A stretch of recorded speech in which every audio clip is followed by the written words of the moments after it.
What's wrong? Well, I'm sitting here listening to that, and I remember at the time, there wasn't that long to go, and he's making all these substitutions. Right. Now, anybody... Obviously, Maguire came off, De Ligt came on. Aye. Anybody who... Everybody knows it takes time to settle into a game. It takes you a bit of period of time to get in the flow of the game, the whole thing. And when you make so many substitutions, particularly set pieces, people are going to be a little bit unsure of who's where. He's moved from one position to another. He's replacing him here. And so the organisation was totally and utterly out the window. Now, yes, you can turn around and say that, you know, particularly your centre-backs, whoever it is at the time, the elected Martinez should be talking to everybody and organising them. But at the same time, when you have so many changes, don't stick all this on the players, because that's what it sounds like. You know, when you make so many changes, as I've said 10 times already, there's going to be confusion. And that's exactly why, in my opinion, they lost that goal. Total confusion. Nobody really sure where they should or shouldn't be because of all the changes. So don't throw the players under the bus entirely on that. And to the point of organisation, or lack thereof, Stevie, in that corner kick, there was plenty of time, because it's not like happened right away. The ball clears everybody to the back post, falls to Adringa. He now has the ball, and there is plenty of time for people to address that second phase of play. But what happens is, if indeed you go back to the initial part of that corner kick, it's this hybrid of it's man-to-man, but zonal marking kind of sort of thing. And if you don't clear the danger right away, and you don't have a player who is supposed to be your assignment, then you sort of clear the line and you're not aware of what's behind you because you're covering a zone. So you have no responsibility. And when you have no responsibility, you're not paying attention. That's not your guy. That's somebody else's guy. That's not my responsibility. I'm supposed to cover a space. Well, guess what? There are 3 guys back there.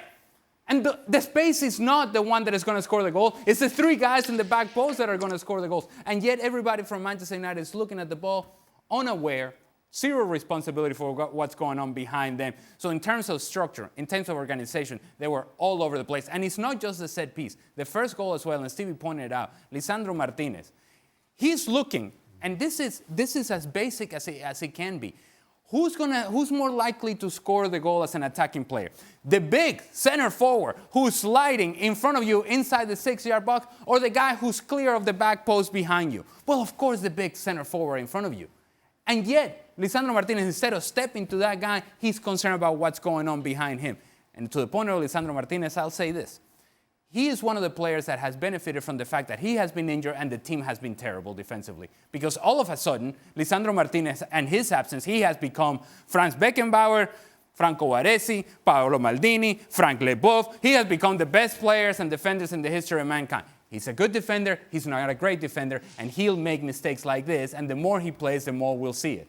Frank, let's go into that in a little more detail, particularly for the second goal. Defensively, how much do the changes that Ten Hag made affect defending that set piece? It does affect in a way that there was clearly a lack of communication. And Maguire had a good game, so I don't know why you change, especially in the defense. A player who feels confident, who leads, because he's the leader. He's the real natural leader of that defense. And he was doing well. And maybe would have coped with the situation, talking to people behind him. Even if on the first goal, he also leave the defender who scored the goal to cover the other one who also left his place. Therefore, Lisandro Martinez had to make a choice, and in this way I agree with Ali. You have to go for the tall guy, not for the other one. But it's 1 against 2.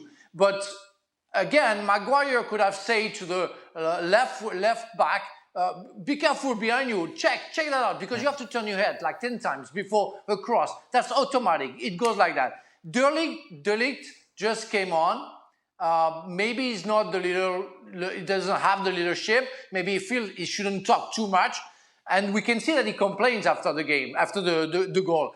But in fact, everybody has to be concerned. Even Onana should have talked. Onana sees the game. He should have talked to everybody. Guys, get back into position. Behind you 2 guys.